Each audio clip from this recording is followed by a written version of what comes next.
श्री राकेश सिन्हा जी।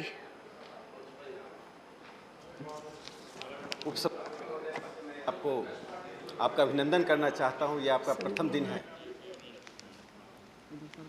जिस सदन में हम बैठे हुए हैं और उसमें यदि शिक्षा और स्वास्थ्य पर चर्चा हो और यदि हम राजनीति से ऊपर उठकर उस पर चर्चा नहीं करें तो सिर्फ वर्तमान के साथ ही नहीं बल्कि पीढ़ियों के साथ हम अन्याय करते हैं। उपसभापति महोदय, राजनीति के अनेक अवसर होते हैं, लेकिन जब व्यक्ति में ज्ञान डालना हो और व्यक्ति के अस्तित्व की रक्षा करनी हो, जो स्वास्थ्य करता है, तो उसमें जाति, धर्म, विचारधारा और राजनीति का कोई स्थान नहीं होता। उसमें तो भूगोल की भी सीमाएं टूट जाती हैं। जो शत्रु देश हमारा है पाकिस्तान, दिन रात सीमाओं पर आतंक फैलाने की कोशिश करता है। वहां से भी बीमार व्यक्ति यदि भारत आता है मेडिकल टूरिज्म में, तो हम उस मेडिकल टूरिज्म के दौरान हम नहीं पूछते हैं कि तुम किस देश से आए हो।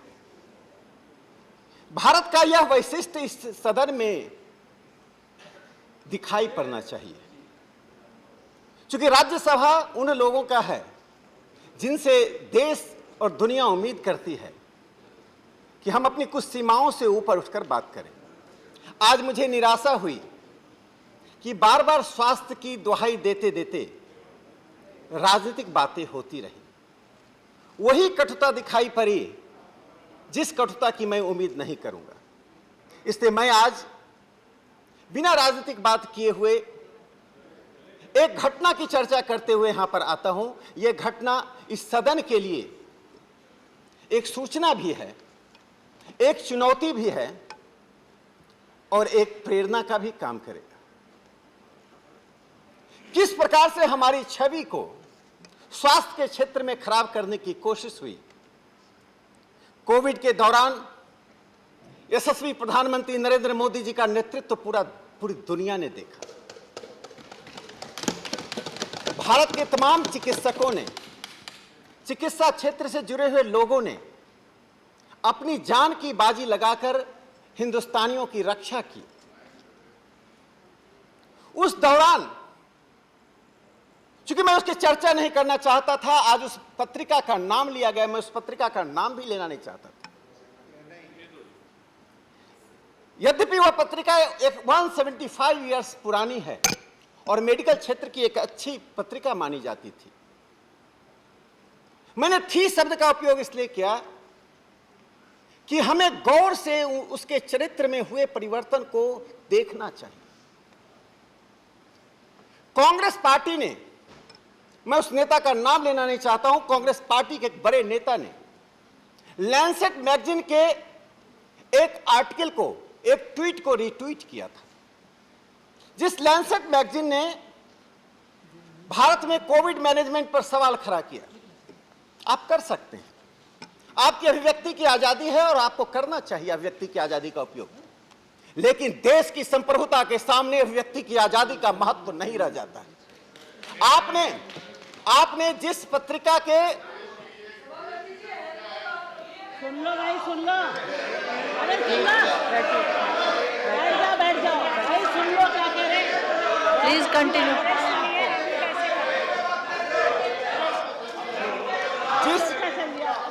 माननीय सदस्य प्लीज 8 मई 2021 को 8 मई 2021 को लैंसेट ने एक संपादकीय लिखा। उस संपादकीय में आलोचना करते हुए भारत सरकार के कोविड मैनेजमेंट की आलोचना की। वो लैंसेट मैगजीन क्या है, यह मैं अपने विपक्ष के साथियों को बताना चाहता हूं। जानने के बाद आप उस गलती को नहीं दोहराएंगे। माननीय लैंसेट मैगजीन, माननीय सदस्य, आपका नंबर आएगा तो आप बोलिए, आप अपनी बात रखिए, प्लीज बोलने दीजिए। चीन ने $10 मिलियन का इन्वेस्टमेंट 2010 में किया था। 2010 में लैंसेट मैगजीन में चाइना ने, वही कम्युनिस्ट चाइना ने $10 मिलियन का इन्वेस्टमेंट किया था। लैंसेट पत्रिका, राहुल गांधी घूमने गए थे लैंसेट पत्रिका, माननीय सदस्य please please please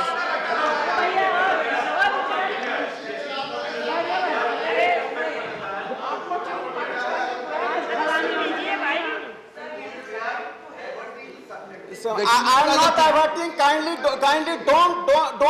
Nobody has right to dictate me what I have to speak. Nobody has right to speak. माननीय सदस्य प्लीज बैठिए, बैठिए, उनको बोलने दीजिए। Kindly allow me. प्लीज बैठ। उपसभापति महोदय कृपया मुझे प्रोटेक्ट कीजिए। आप बोल लो। उस लैंसेट मैगजीन की जो साउथ एशिया की संपादिका है,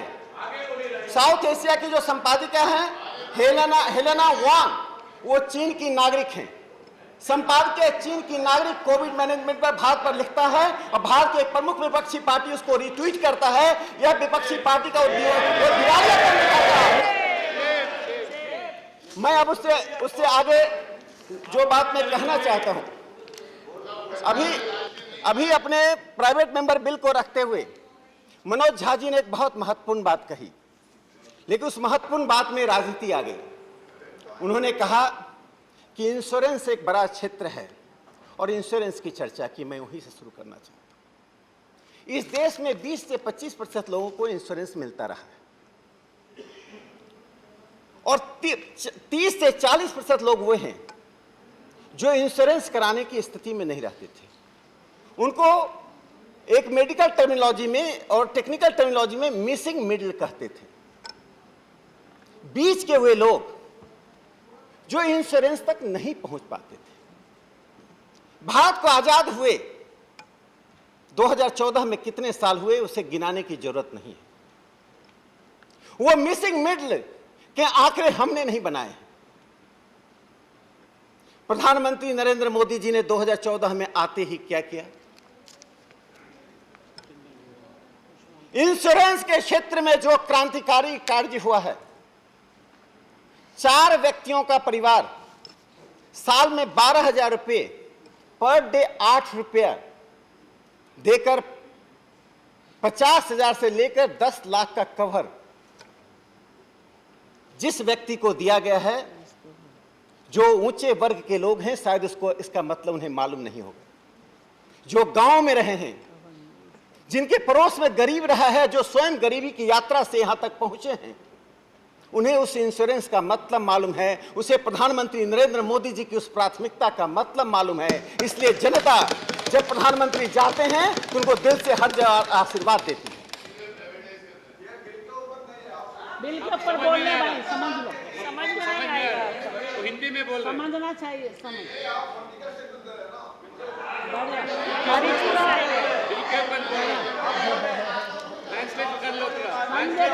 सभापति उपसभापति महोदय, राष्ट्रीय स्वास्थ्य बीमा योजना 2018 में प्रधानमंत्री जी ने लॉन्च किया था और राष्ट्रीय स्वास्थ्य बीमा योजना के अंतर्गत 10.9 करोड़ परिवार, 10.9 करोड़ फैमिली, 49 करोड़ इंडिविजुअल्स को इस इंश्योरेंस के अंतर्गत लाया गया। उन लोगों को कष्ट हो रहा है जो 1971 में गरीबी से हटाओ का नारा दिए थे, गरीबी बनाकर गरीबी हटाओ का नारा देते रहना चाहते थे। हम उन गरीबों तक इंश्योरेंस तक पहुंचे हैं जो शहरों तक था, अमीरों तक था। हम गरीब के कुटिया तक पहुंचे हैं। केरल से कन्याकुमारी तक इंश्योरेंस दी जा रही है, कश्मीर से कन्याकुमारी तक लोगों को इंश्योरेंस मिल रहा है। और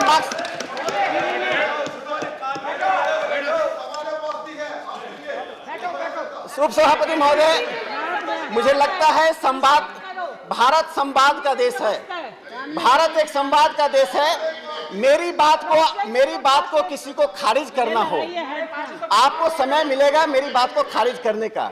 हम वह काम ना करें जो टीवी चैनलों पर होता है। हम अपनी बात कहें, जो बात आपको अच्छा लगता है स्वीकार कीजिए, जो खराब लगता है अपने भाषण में खारिज कीजिए। मनोज झा जी बोल रहे थे, किसी ने आपत्ति नहीं जताई। उपसभापति महोदय, इस देश में अटल बिहारी वाजपेयी जी की सरकार आने से पहले सिर्फ एक all India institute of medical science था।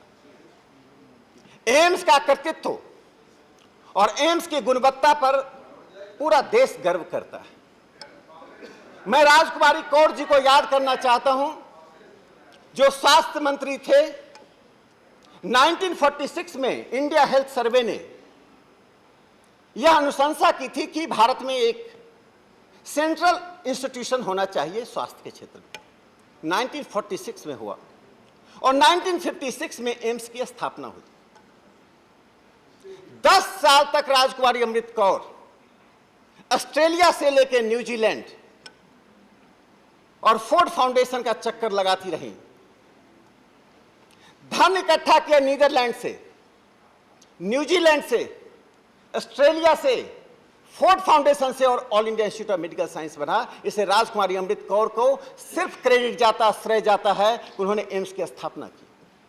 लेकिन जो एम्स 56 में बना, अटल जी की सरकार ने 6 एम्स की स्थापना की, सरकार चली गई, उसको पूरा बाद में हुआ। लेकिन 7 AIIMS, 7 all India institute of medical science 2014 तक रहता। 2014 के बाद हम 2022 में भी प्रधानमंत्री जी ने देवघर में 16वें एम्स का उद्घाटन किया।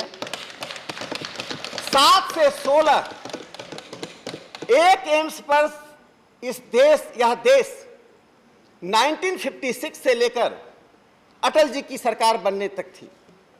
7 एम्स जो अटल जी के समय में 6 एम्स बने, वहां देश स्थिर हो गया।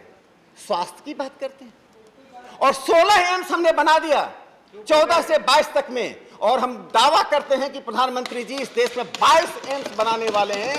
तो हिंदुस्तान का कोई ऐसा क्षेत्र नहीं होगा, कोई ऐसा क्षेत्र नहीं होगा जहां all India institute of medical science नहीं होगा। किसी भी बीमार व्यक्ति को दिल्ली आने की जरूरत नहीं पड़ेगी, उसे राजधानी एक्सप्रेस पकड़ने की जरूरत नहीं पड़ेगी। अपने ही राजधानी में, अपने ही क्षेत्र में उसका इलाज होगा। यह राइट टू हेल्थ नहीं है तो और क्या है?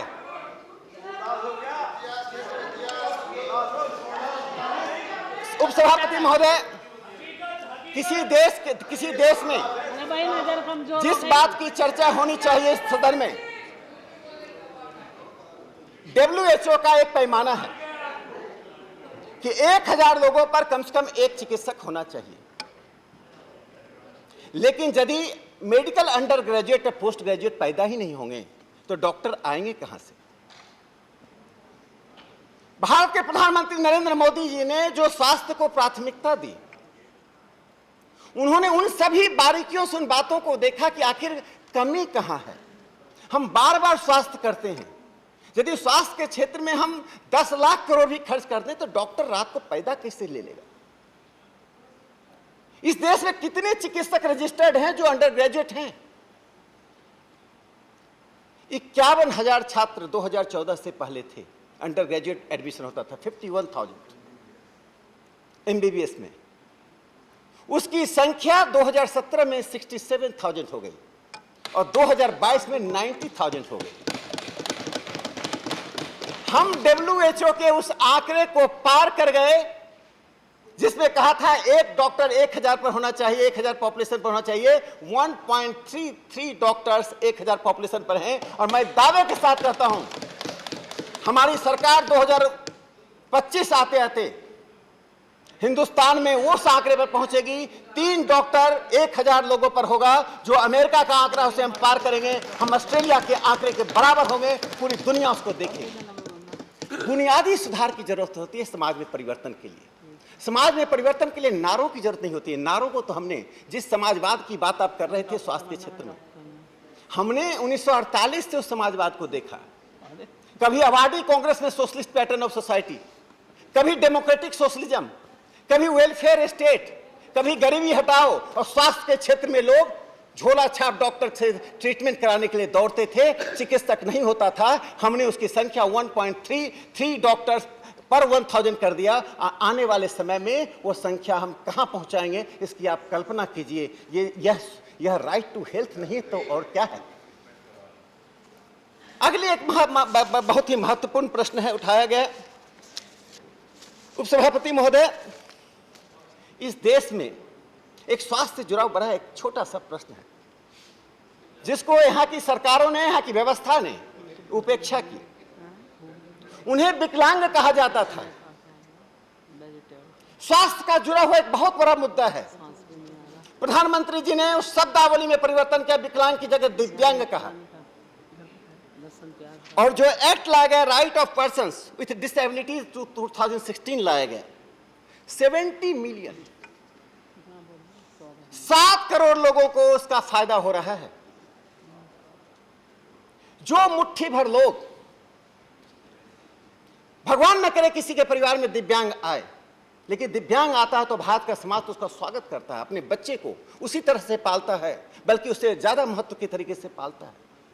भारतीय राज्य में परिवार व्यवस्था में जैसे एक दिव्यांग को महत्व दिया जाता है, वही महत्व भारतीय राज्य व्यवस्था ने 2014 में प्रधानमंत्री नरेंद्र मोदी जी के आने के बाद दिया। एक दिव्यांग की आज हिंदुस्तान में आप स्थिति देखिए, पूरे दिव्यांगों का आप सर्वे करके जाइए, आप 4 दिव्यांग से मिलकर आइए कि आज भारतीय राज्य ने 2014 के बाद उनको कौन सी सुविधाएं दी हैं, कौन सा महत्व दिया है, कौन सा सम्मान दिया है। इन सभी प्रश्नों को लेते हुए जो एक दूसरा सवाल उठता है उपसभापति महोदय कि हेल्थ केयर में जैसे जैसे हमारी जीवन पद्धतियां बदल रही हैं, वैसे से बीमारियों का स्वरूप बदल रहा है। एक सरकार को संवेदनशील होना पड़ता है, उसकी दृष्टि दूर की होनी चाहिए, उसे सूक्ष्म रूप में चीजों को देखने की क्षमता होनी चाहिए। वो सूक्ष्म रूप से यदि आप नहीं देखेंगे, जो कांग्रेस के सरकार उपसभापति महोदय, रेयर डिजीज, ऐसी बीमारियां जिसका नाम भी हम बोल नहीं सकते हैं, जिसका नाम ढूंढना पड़ता है, लेकिन आप गांव जाइए कि शहर जाइए, ऐसे रेयर डिजीज वाले लोग मिल जाएंगे। उनको क्या सुविधा थी? ये डिजीज कभी अमेरिका में होता था, कभी यूरोप के देशों में होता था, इन डिजीज का भारत में आगमन हो चुका है और इसकी अच्छी खासी संख्या पिछले 25 सालों से रेयर डिजीज के लोग दम तोड़ते रहे। और प्रधानमंत्री नरेंद्र मोदी जी ने national policy for treatment of rare disease 2017 में बनाया। आज पहली बार ऐसा हो रहा है।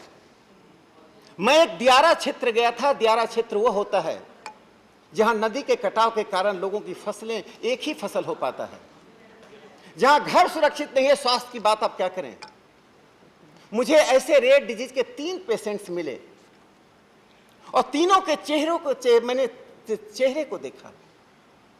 वो खुशी थी कि आज राज्य उनकी इस परिस्थितियों में उनके सामने आ रहा है।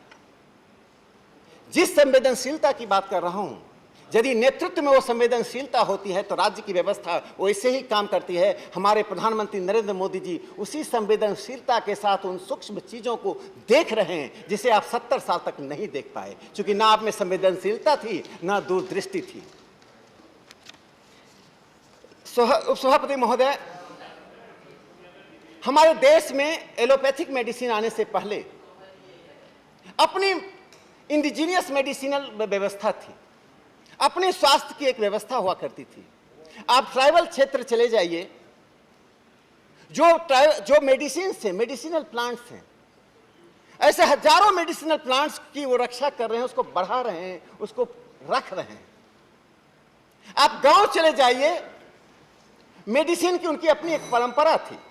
उस व्यवस्था और परंपरा के अनुसार जो आयुष मंत्रालय का गठन 2014 में प्रधानमंत्री जी ने किया, और जिस प्रकार से आयुर्वेद के महत्व को और आयुर्वेद के महत्व के साथ साथ आयुर्वेद कॉलेजों की संख्या बढ़ाई, 47 नए आयुर्वेद यूनानी कॉलेज की स्थापना की, लगभग 42,000 सीट वहां बढ़े और 4,000 यूनानी के सीट्स बढ़े। स्वास्थ्य के क्षेत्र में जो एक व्यापक परिवर्तन 2014 के बाद आया है, वह परिवर्तन हमने तब देखा जब 100 साल के बाद इस देश पर आपदा आया। जो मेरे साथी कहते हैं और दुनिया को संदेश देने जाते हैं कि भारत ने आपदा के मामले में विफलता पाई, वे भूल जाते हैं कि पहली बार आपदा के समय में नेतृत्व ने आपदा से लड़ाई को जन युद्ध बना दिया। चिकित्सकों का उत्साह, चिकित्सकों का साथ देने वाले लोगों का उत्साह और आम लोगों की ताकत ने कोविड के दौरान प्रधानमंत्री जी का हर अपील को स्वीकार किया।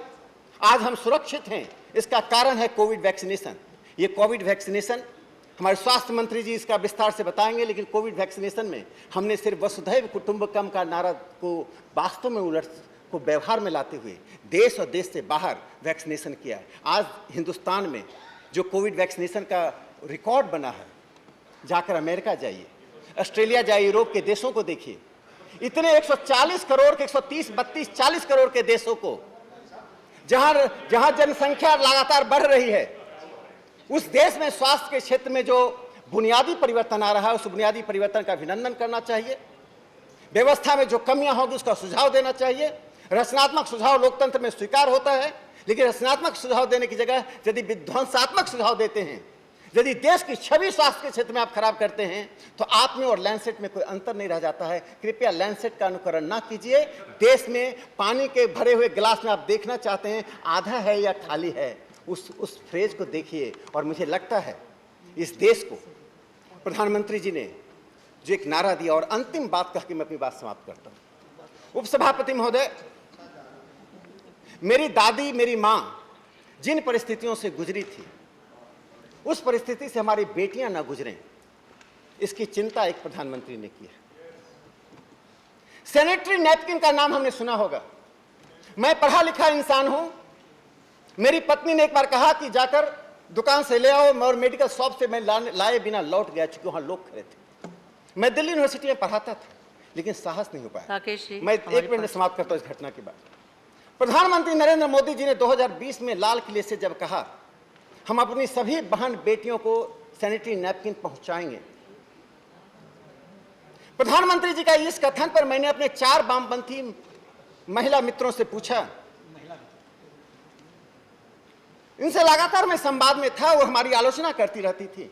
उन्होंने कहा, उनके अनुसार से for the first time a progressive statement coming from A prime minister, right reactionary prime minister. मैंने कहा पहली बार को प्रगतिशील स्टेटमेंट तो आ रहा है। जन औषधि केंद्र जो देश में खोला गया है, आज 8,600 से अधिक जन औषधि केंद्र हैं, जहां पर गरीब लोगों को ऑथेंटिक मेडिसिन ऑथेंटिक प्राइस में सुविधाजनक रूप से मिल रहा है, जेनरिक मेडिसिन मिल रहा है। क्या इसका महत्व हम नहीं समझ पा रहे? ट्राइबल, मैं जिस मेघालय के गांव में गया, उस मेघालय के गांव में सैनिटरी नैपकिन पहुंच रहा है जन औषधि केंद्र के द्वारा। जो लोग अपनी बेटियों का, उन गरीब बेटियों का जो अपने पिता से सैनिटरी नैपकिन के लिए नहीं कह सकते हैं, उन लोगों को जो एक उस व्यवस्था में बंधे हुए जिसमें इसका नाम लेना भी गुनाह माना जाता है, इसके यदि महत्व को नहीं समझते हैं तो उनको स्वास्थ्य पर चर्चा करने का कोई नैतिक अधिकार नहीं है। प्रधानमंत्री जी ने पूरी बुनियाद बदल दी है। उस बदले हुए बुनियाद को स्वीकार कीजिए, उस यात्रा में शामिल होइए, ना कि एक आलोचनात्मक बातें कह करके अपनी ही छवि को जनता के सामने खराब कीजिए। भारत की जनता एक मत से प्रधानमंत्री के स्वास्थ्य के क्षेत्र में किए गए कार्य की सराहना करती है। मैं उनका अभिनंदन करते हुए अपनी बात को विराम देता हूँ। धन्यवाद। धन्यवाद।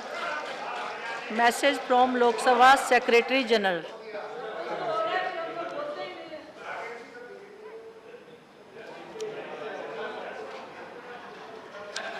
Madam, with your kind permission, I rise to report that the Lok Sabha at its sitting held on 22nd July 2022 passed the Indian Antarctic Bill 2022 and has adopted the following motion regarding further extension of time for presentation of the report of the Joint Committee of the Houses on the Biological Diversity Amendment Bill 2021, that this House do further extend up to the last week of monsoon session 2022 of the Parliament the time for presentation of the report of the Joint Committee on the Biological Diversity Amendment Bill 2021, which was extended up to the first week of the current session on a motion adopted by this House on 18th July 2022. I lay a copy of the Indian Antarctic Bill 2022 on the table.